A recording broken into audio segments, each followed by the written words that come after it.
मित्रांनो, कशा आहात? मजेत ना? बघूया आपण लसावी मसावी पुढील प्रश्न.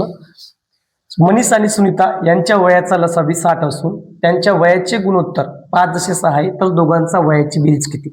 मित्रांनो, खूप सोपा प्रश्न आहे. काय करायचं बघा, दोघांच्या वयाचा लसावी किती दिला रे?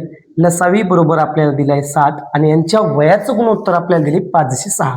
मग इथं आपण काय करूया, गुणोत्तर पण लिहून घेऊया. गुणोत्तर बरोबर सर 5:6. थोडं व्यवस्थित लक्ष द्या मित्रांनो. इथं काय केलंय बघा, गुणोत्तराचा आपण गुणाकार करूया. 5 किती रे? 30.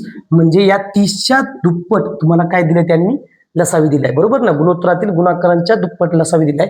आता आपल्याला त्यांनी काय विचारले? वयाची बेरीज विचारली. मग आपण काय करूया, 5 आणि 6 या गुणोत्तराची करूया बेरीज. मला सांगा 11 बेरीज होती. मग 11 उत्तर आहे का? नाहीये. का नसणार आहे? कारण काय करायचं बघा, इथं त्यांनी जर गुणोत्तराची जर दुप्पट दिली असेल तर आपण या 6 आणि 5 जे 11 आले काय, 11ची पण दुप्पट करूया. मग 11ची दुप्पट म्हणजे किती रे? 22. 22 वर्ष या दोघांचं वय असणार आहे, जे की पर्याय क्रमांक 2 आहे. आहे का नाही सोपं?